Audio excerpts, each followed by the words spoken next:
जय जोहार संगवारी हो। मैं कुसुम प्रजापति। हमार यूट्यूब चैनल SS म्यूजिक लहरिया वीडियो वर्ल्ड ला लाइक शेयर और कमेंट करे बर झन भुलाओ।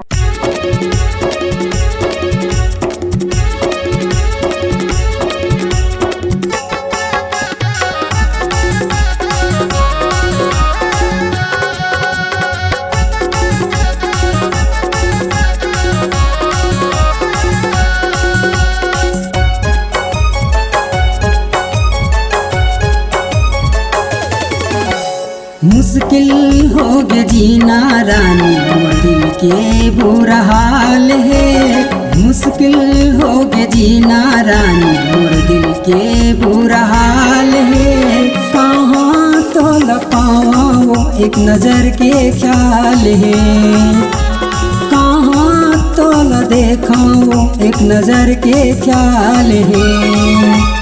मुश्किल हो गया जीना रानी, मोर दिल के बुरा हाल है। मुश्किल हो गया जीना रानी, मोर दिल के बुरा हाल है। कहाँ तो लपावा वो एक नजर के ख्याल है, कहाँ तो ल देखा वो एक नजर के ख्याल है।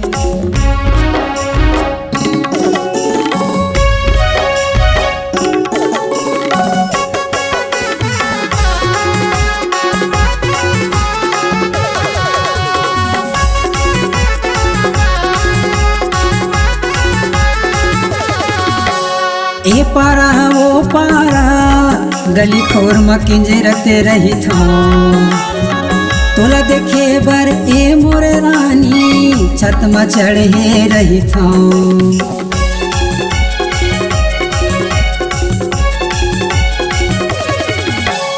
ए पारा वो पारा गली खोर में किंजरते रही था, तोला देखे बर ए मोर रानी छत में चढ़े रही था। मुश्किल हो गया जीना रानी, मोर दिल के बुरा हाल है।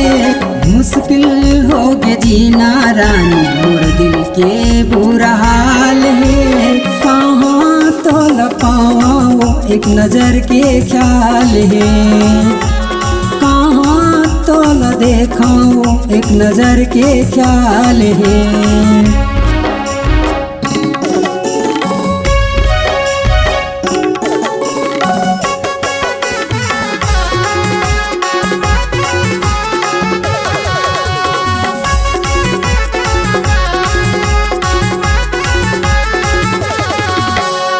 अखिया तरस गे देखे बिना कहाँ तोला पावा। नहीं कराऊँ मैं माया दीवानी, न कखरों से दिल लगावा।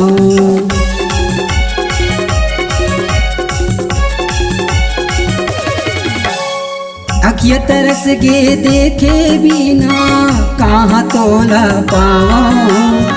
नहीं कराऊँ मैं माया दीवानी, न कखरों से दिल लगाऊं। मुश्किल हो गया जीना रानी, मोर दिल के बुरा हाल है। मुश्किल हो गया जीना रानी, मोर दिल के बुरा हाल है। कहाँ तो लपावा वो एक नजर के ख्याल है, तो ल देखा वो एक नजर के ख्याल है। एक नजर के ख्याल है, एक नजर के ख्याल है, एक नजर के ख्याल है।